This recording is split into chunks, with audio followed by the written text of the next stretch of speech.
é o nosso missionário lá de Camaçari, Bahia, nossos missionários, né, Josivaldo e Valdelina.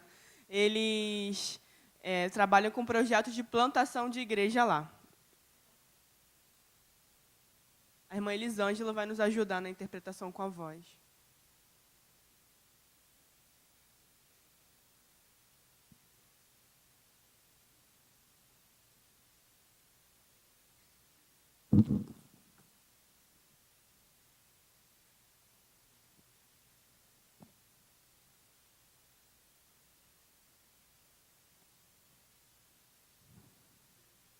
Graça e paz. Bom dia a todos. Que o amor do Senhor esteja com todos nós. Eu quero agradecer muito a Deus pelo convite dessa igreja de estarmos aqui. Obrigado à irmã Maura, que está com essa blusa da Junta de Missões Nacionais, de ter nos convidado. E agora, nós precisamos nos despertar, porque o Senhor quer nos dar hoje dizer para você qual é a sua vontade para a sua vida. Não fique triste, não fique angustiado, alegre-se em Deus. Ali está a minha esposa, ela é surda, eu tenho um filho que é pastor, e ele mora em Goiânia. Também a minha família toda está em Goiânia. Eu não fico preocupado com a minha família, não, porque eu sei que o Senhor, aquele que me chamou, Ele vai proteger a minha família. Então, onde Ele me mandar, eu sei que Ele é poderoso para me guiar. Então, eu gostaria que passasse o próximo slide. Eu sou missionário da Junta de Missões Nacionais, já há 8 anos. Deus me chamou, Ele chama os ouvintes. E a gente vê um número discrepante de missionários ouvintes para a quantidade de missionários surdos. E quando Ele me chamou, eu fiquei muito surpreso. E o meu coração se alegrou com esse chamado. Eu não fiquei triste, eu fiquei muito feliz. A gente vê que tem surdos e ouvintes que precisam de Jesus. É importante que a gente avance e multiplique o amor de Deus na face da terra. Que ensinemos aos homens a amá-lo, a se preocupar com Ele. E assim, Ele vai nos dar a alegria e a satisfação de servi-lo. Deus não vai falar para você procurá-lo. Ele quer que você busque a Ele, que você o procure. E aí sim, você pode mudar a sua vida. Busque a Deus. Se você não buscar ao Senhor, a sua tristeza, a sua angústia, os problemas familiares, isso tudo vai permanecer. Busque a Deus, que Ele tem uma solução para você, para a sua vida. E Ele pode mudar a sua história. O próximo, por favor. Em Neemias, capítulo 2, versículo 18, diz, antes a gente falou sobre a questão da edificação dos muros que foram derrubados.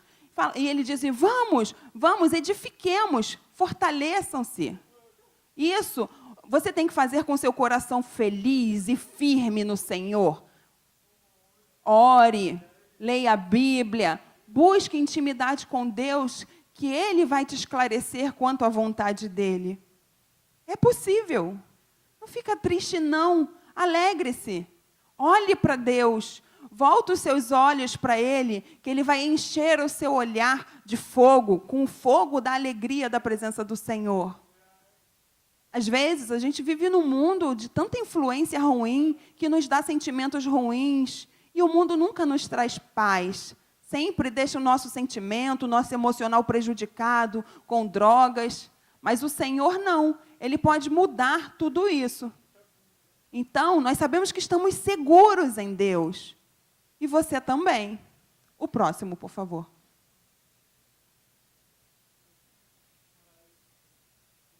Quando eu morava ainda em Goiânia, eu trabalhava como líder na Igreja Batista. Eu fiquei lá por 16 anos, até que Deus me chamou para ser um missionário da Junta de Missões Nacionais. E o pastor me consagrou e me enviou. Eu falei, pastor! E o meu filho, ele já havia ligado, se comunicado com a junta, e eles combinaram tudo. Nós fomos até a sede para acertar tudo. E eu falei, não, eu sei, não tem problema. Antes, algumas pessoas nem se preocupavam com a questão de surdos. E aí nós fomos enviados para Morro do Chapéu. Eu nem sabia onde ficava essa localização no mapa. Falei, é uma cidade do interior, é roça. Mas falaram assim para mim. Mas eu disse, não me preocupo com isso, porque certamente existem almas que precisam do Senhor naquele lugar. Se é uma cidade pequena ou grande, se o Senhor me chama, eu vou. Eu não vou discutir, nem argumentar com a vontade de Deus. Então, nós nos mudamos de Goiânia para Morro do Chapéu. E quando a gente chegou lá, todo o nosso sentimento mudou, a alegria inundou o nosso coração. Esquecemos tudo que vivemos lá em Goiânia. É como se Deus tivesse cortado o nosso cordão umbilical, aquelas nossas lembranças. Então, nós fizemos o primeiro alcance surdos no Morro do Chapéu. Pode passar, por favor.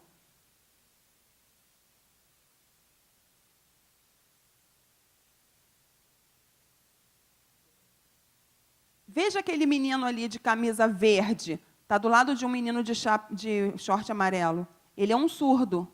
Ele morava na roça, num lugar bem distante. E me falaram, tem uma criança surda lá. Mas eu falei, não, eu quero ir lá. Não sei se eram 25 quilômetros. E aí nós fomos lá para encontrar esse menino de 12 anos. Não sabia nada de língua de sinais. Ele se comunicava por gestos grosseiros. E eu orei e falei, Senhor, me dá capacitação, me ajuda para eu conseguir me comunicar com esse menino. Isso foi na terça. Na quinta-feira seria o aniversário dele. E eu combinei com a minha esposa, falei, vamos preparar um bolo bem gostoso? Vamos comprar um guaraná e vamos lá fazer uma surpresa para ele. Aí a gente pediu para avisar a família e a gente descobriu que até então ele nunca tinha tido um aniversário, uma festa de aniversário. E a alegria daquele menino ao ter a sua primeira festa foi tão emocionante. E no domingo seguinte, ao pregar, ao falar de Jesus, não só o menino, mas todos esses aceitaram a Jesus, toda a sua família. E eu fiquei maravilhado com o poder de Deus. Vocês podem também. Vá, leve o Evangelho. Não fica aqui parado. Tantas pessoas precisam. Lá fora, tantos necessitam do amor de Deus. E olha só, toda a família do menino aceitou Jesus. E aí nós mandamos essa foto para o Jornal da Junta de Missões Nacionais, porque foi um grande feito de Deus. O próximo, por favor.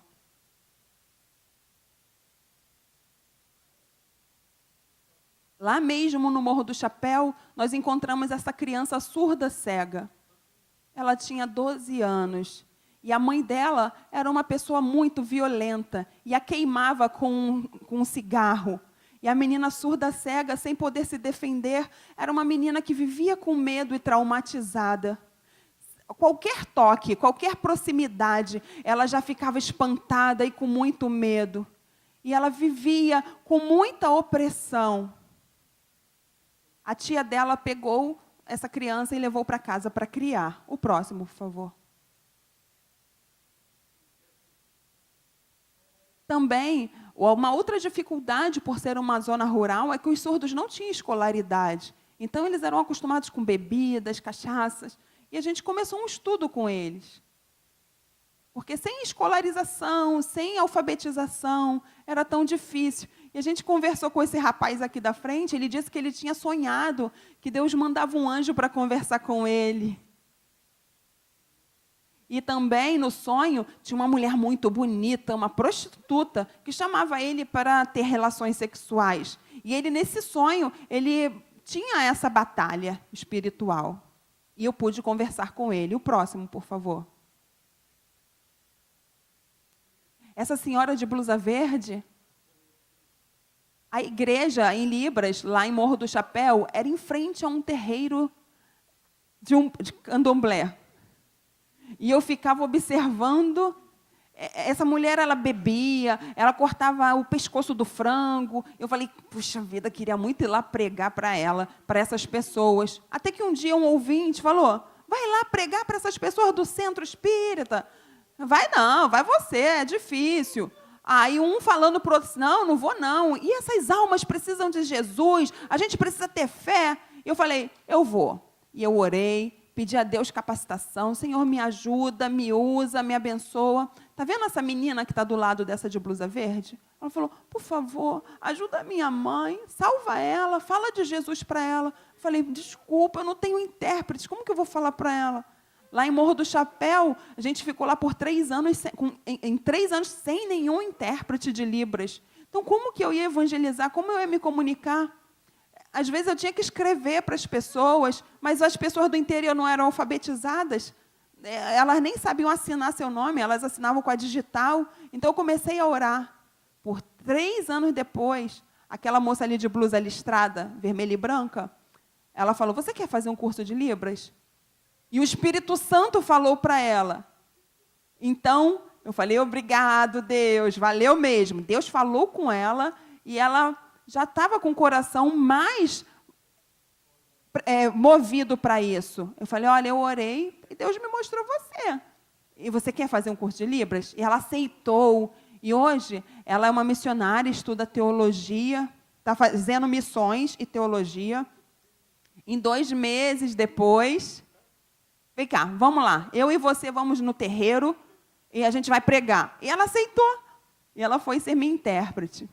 Aí eu orei, pedi a Deus que o Espírito Santo nos guardasse, que nos protegesse de toda a guerra espiritual, e fomos nós. E o meu coração estava fervendo de amor por aquelas vidas, o meu olho como se estivesse em chamas, não para acusá-los, mas cheio de amor. Então, eu senti a paz do Senhor. E no momento certo, Deus me enviou. E aquela mulher, quando me viu, nós nos olhamos nos olhos, claro.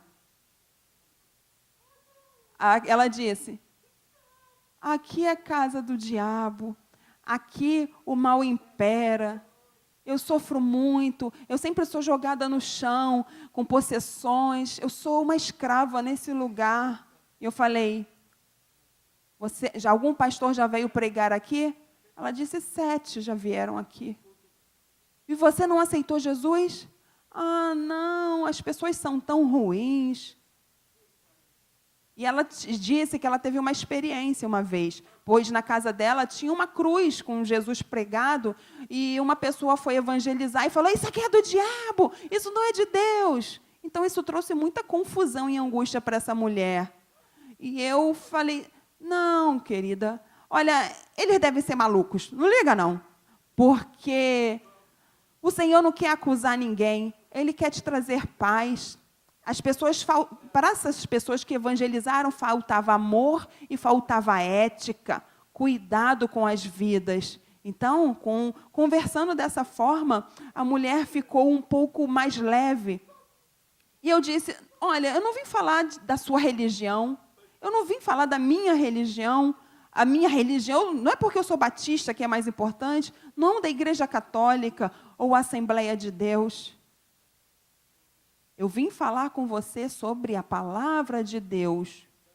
Em Tiago, capítulo 1, versículo 26, 27, diz. Pedi para a intérprete ler.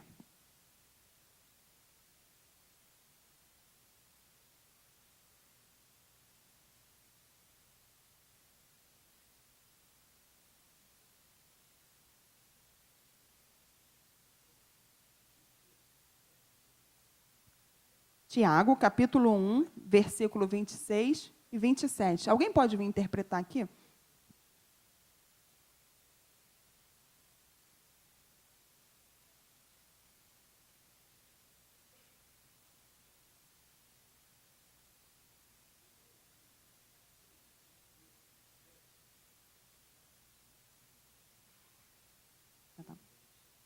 Se alguém se considera religioso, mas não refreia a sua língua, engana-se a si mesmo.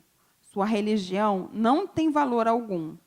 A religião que Deus, o nosso Pai, aceita como pura e imaculada é esta: cuidar dos órfãos e das viúvas em suas dificuldades e não se deixar corromper pelo mundo. Amém. Então, eu disse para ela, eu não vim acusar você ou a sua religião, ou dizer que a religião deste ou daquele pertence ao diabo. Eu não vim aqui para trazer discussões. Então, ela entendeu. E aí depois eu li para ela João capítulo 3. E disse, porque Deus amou o mundo de tal maneira que Ele deu o seu Filho. Aí depois eu li para ela João capítulo 8. E Ele veio para nos dar liberdade. Depois eu li João versículo 14, versículo 6. Jesus é o caminho, é o único caminho. Então, se você crer em Deus, só tem esse caminho. Se você não for por Jesus, você não pode chegar a Deus. Então, essa mulher aceitou Jesus na mesma hora. O seu semblante como que se tivesse iluminado pelo Espírito Santo. E até hoje, ela está na presença do Senhor e o diabo foi derrotado. E ela sentiu paz e alegria na presença do Senhor, entendendo que Ele é o único Deus. E ela perguntou, para que igreja eu vou? Eu falei, você ora. Que se Deus te mandar para a Batista ou para a Assembleia, você que sabe, mas não saia dos caminhos do Senhor. Toda a família dela era do centro, eram líderes religiosos dessa religião. E ela trouxe todo mundo. E durante uma semana, lá no Morro do Chapéu, logo depois a gente mudou para Camaçari. E outras pessoas fizeram um trabalho. O próximo, por favor. Espera aí, deixa a intérprete beber água, que senão a garganta dela fica ruim.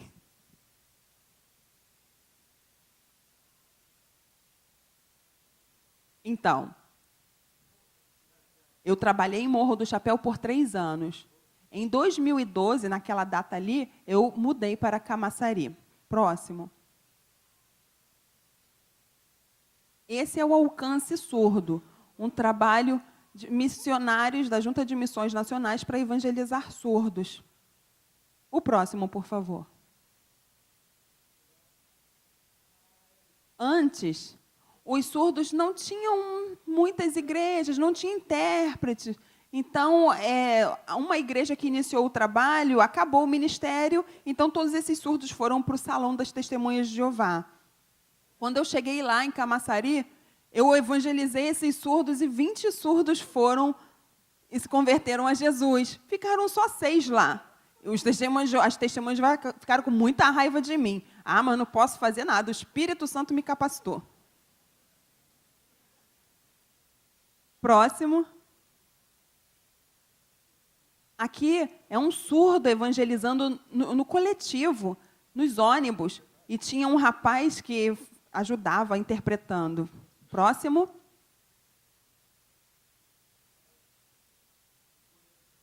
Lá em Goiânia, eu participava da associação, eu era presidente da Associação de Surdos.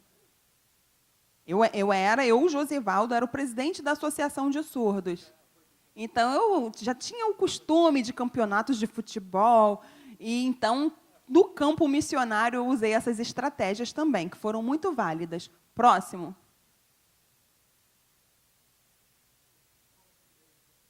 Então, hoje nós temos a Igreja Batista em Libras, em Camaçari, na Bahia. No Brasil, nós percebemos que todas as igrejas são de ouvintes, ou seja, pessoas que ouvem, mas nunca algo voltado para os surdos. O meu sonho é que a gente tenha mais igrejas de surdos. É como se fosse um banco. A gente vai guardando, orando, pedindo a Deus. E a gente está juntando dinheiro para comprar o nosso terreno para construir a nossa igreja Batista em Libras, em Camaçari. Eu peço que vocês orem e nos apoiem em oração também. Próximo, por favor. Aqui é uma casa que a gente fez a nossa igreja, a gente aluga, é na parte dos fundos, é pequena, vocês estão vendo aqui na foto. Próximo.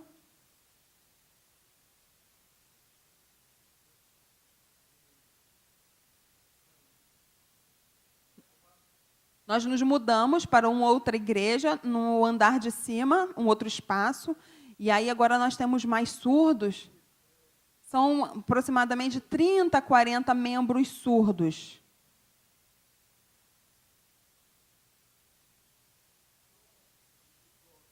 Esses são 2 surdos que eram testemunhas de Jeová e se batizaram.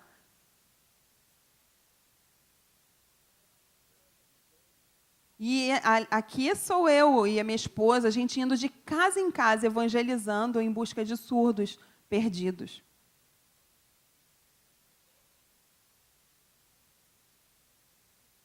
Você está vendo? O PGMU, pequeno grupo de mulheres multiplicando libras.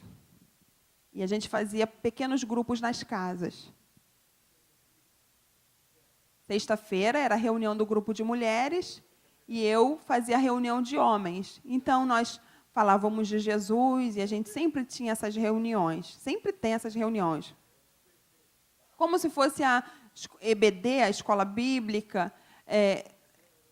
Na verdade, é um trabalho em conjunto. EBD, PGML. Para que não adianta ele vir só aqui para o culto, ouvir só a mensagem, só a pregação no domingo. O surdo, ele precisa ser servo, ser membro, entender, trabalhar e também ganhar almas, ganhar vidas para Jesus. Não pode ter vergonha. A gente também impõe, oferece algum tipo de um grau de responsabilidade para esses membros surdos.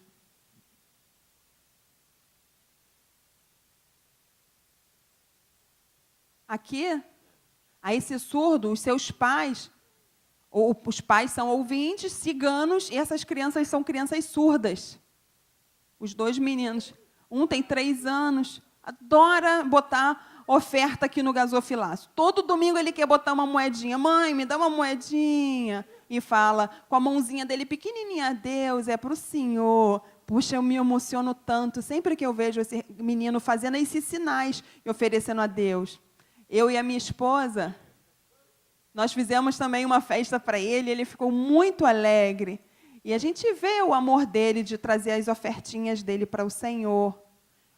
O outro tem aproximadamente 5 anos, o maiorzinho. Não, perdão, o menor tem aproximadamente 5 e o outro 8 anos. Aqui é o culto que a gente presta a Deus no domingo, no nosso novo espaço. Próximo, por favor. Aqui, esse surdo mora no Recife. É um lugar muito perigoso, é comandado pelo Comando Vermelho. E eles mandam os surdos, vai lá e faz isso. E eles vão e acabam fazendo. A gente pregou e ele aceitou Jesus. Então, a gente sabe que se ele permanecesse ali, ele seria preso ou morto. O próximo, por favor. Nós temos um grupo de surdos e grupos de ouvintes. Então, nós sempre fazemos evangelismo na praça, pregamos, apresentamos teatro, louvor, e muitas pessoas são alcançadas também.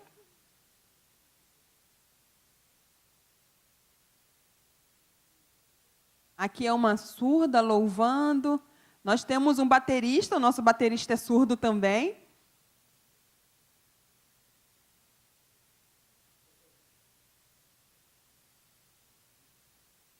Um surdo com musicalidade? Como assim? A indagação é muito comum, já que é fácil concluir que alguém desprovido da capacidade de escutar possa fazer música. No entanto, um adolescente surdo chamado Arisson Lucas Correia, 14 anos, aluno da cidade do Saber, provou que essa linha de raciocínio está muito equivocada. Com 14 anos, esse menino ele falava, eu queria tanto aprender a bateria, tocar bateria. Então, eu levei ele lá na prefeitura e para conversar com o responsável. Volta para aquela foto anterior. Está vendo aquele senhor ali, da ponta, de blusa cinza, cabelo grisalho? Eu falei, esse rapazinho, esse adolescente, ele quer aprender bateria. Ele, mas como? Ele é surdo. Eu falei, nunca vi no Brasil todo um surdo tocando bateria. Não, eu falei, tem sim, em Brasília tem um grupo de surdos, inclusive, o Surdodum. E aí ele falou e mostrou para eles, e começou a treinar, esse ouvinte começou a ensinar esse menino, ele olhava para ele, ele repetia os movimentos. Só em olhar, o surdo conseguia reproduzir. Quando era o momento dele, ele tum, tum, tum. E o ouvinte, vamos lá, de novo, uma outra etapa agora. Tá, tá, tum, tum, tum. E aí, o surdo olhava, quando era o momento dele, ele tum, tum, tum, tá. E o ouvinte começou a chorar, emocionado. Meu Deus, ele correu, falou, vem cá ver isso aqui. Gente, vem cá. Não, vocês têm que ver isso. Aí, de repente, um monte de gente foi lá ver o menino surdo. As pessoas que estavam lá na secretaria. E aí ele fez tudo. E todos se emocionaram. Porque os ouvintes estão acostumados a treinar a bateria e demorar mais de 2 meses para conseguir fazer aquilo que aquele menino fez em uma aula. Então, eles se emocionaram e levaram esse menino para um congresso da prefeitura, onde tinham os vereadores, um lugar bem grande mesmo, para fazer uma apresentação. Tinha o guitarrista, vários instrumentistas. E, no final, eles chamaram o Arison. Falam, vocês conhecem esse menino? Ele é surdo. E as pessoas não perceberam, porque ele interagiu, e ele cantou, e ele tocou os instrumentos. O menino chegou a ficar quase cego de tantas fotos que tiraram dele. Mas isso é poder de Deus. Os surdos podem ser bateristas. O cego pode. Eu não sou missionário da Junta de Missões Nacionais, eu sou surdo. Não desfaça do surdo que está do seu lado. Interaja. Dentro dele existe uma alma preciosa para Deus. Aqui é o grupo de louvor, de teatro.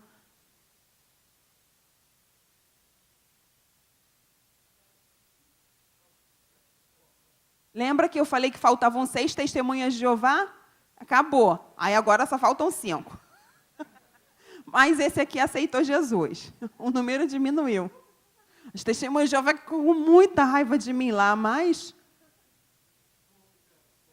Esse menino, ele era 12 anos, testemunha de Jeová, e ele disse que ele sonhava à noite e se sentia muito incomodado. E quando ele recebeu Jesus, ele disse que ele começou a dormir em paz, sentir paz. E ele teve como uma visão de um anjo, e de repente sumiu. Ele falou, é verdade, é como se Deus confirmasse para ele o chamado.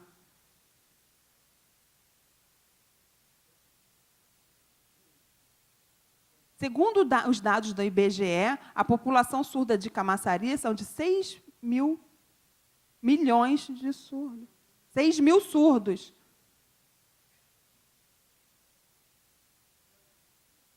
E aqui é a estatística no Brasil.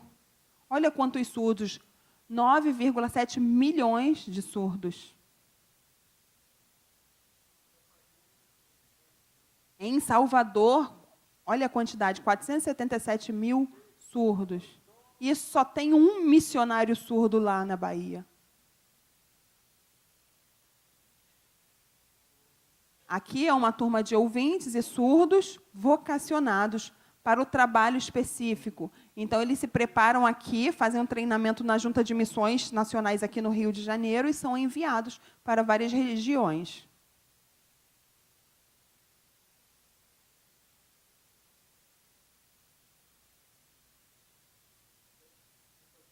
Lá em Camaçari,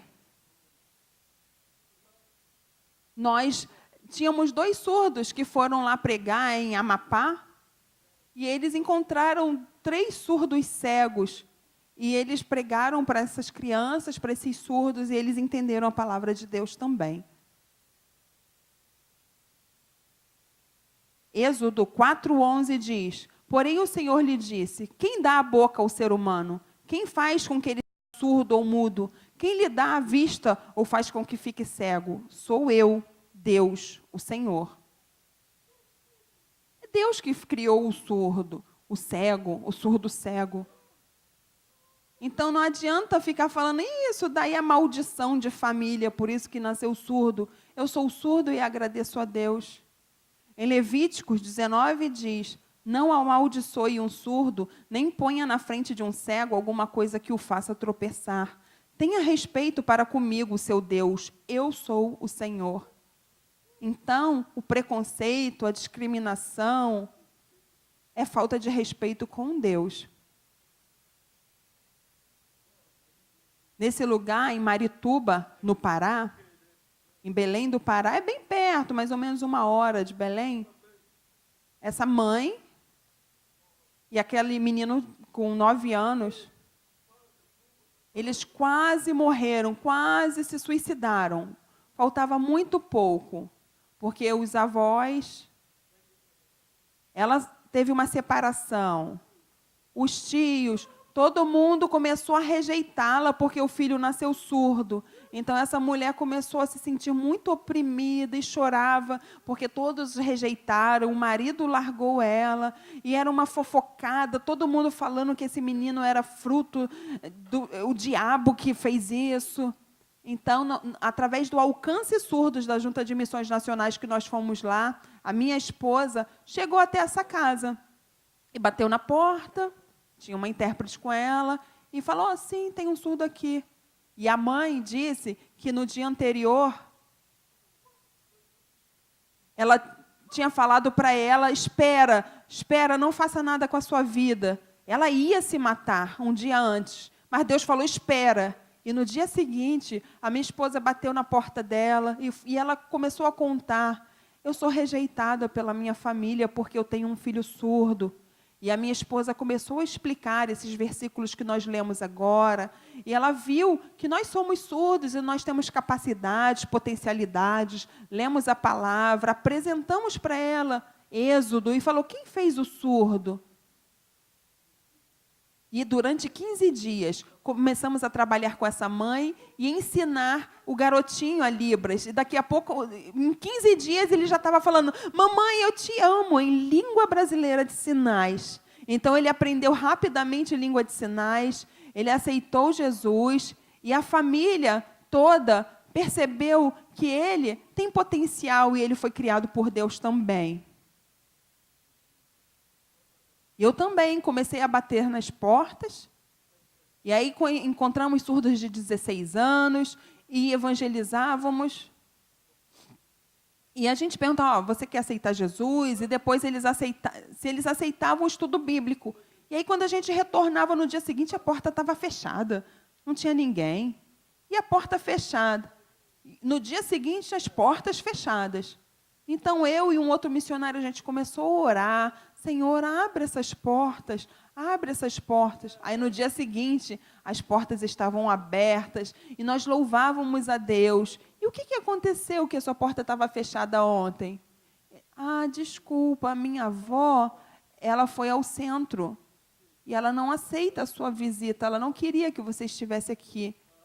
Mas e como que você conseguiu abrir a janela, a porta?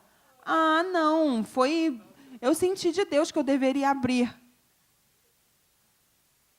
Então, nós ficamos muito impactados com o poder de Deus naquele lugar. E essas pessoas aceitaram a Jesus e foram libertas de toda a opressão maligna. E eu tenho que agradecer a Deus, isso é mérito dele. Esse é o nosso sonho, que cada estado tenha a sua igreja em Libras, tenham missionários surdos.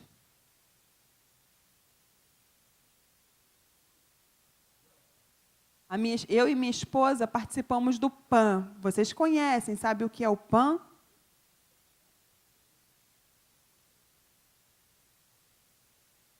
Próximo. Pode vir.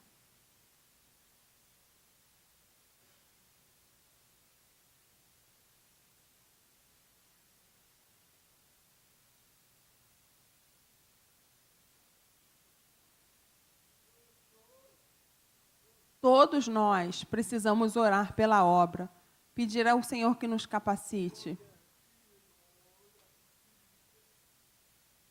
Nós precisamos orar porque a Bíblia é a palavra de Deus e ela nos dá a resposta e o conhecimento de Deus. Se nós não orarmos ou desprezarmos a palavra de Deus, como Deus vai falar conosco?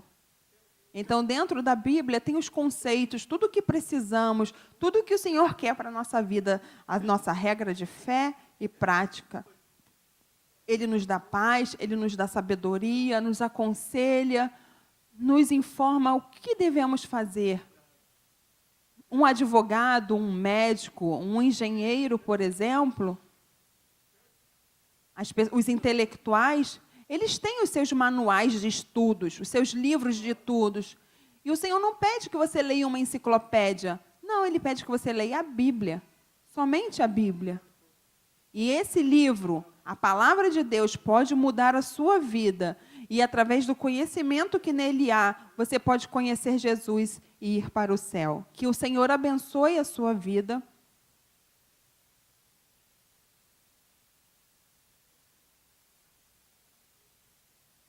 O PAN é o Programa de Adoção Missionário. Em todo o Brasil, nós temos alguns missionários surdos, apenas 7 missionários surdos em todo o Brasil. E temos alguns ouvintes também trabalhando nessa obra. Então, se o Senhor tocar no seu coração e você tiver o desejo de ajudar a obra missionária com os surdos no Brasil, você pode ser um adotante, você pode entrar no programa de adoção missionário. Então, com esses recursos, nós teremos como sustentar e custear outros missionários. Não é a Junta de Missões que nos sustenta, são as igrejas batistas brasileiras, os irmãos batistas brasileiros que nos sustentam para que a obra do Senhor seja expandida aos surdos do Brasil. Se você tem o desejo, você levante a sua mão, que a irmã vai entregar para você esse prospecto, esse informativo sobre a adoção missionária. Muito obrigado. Que Deus abençoe.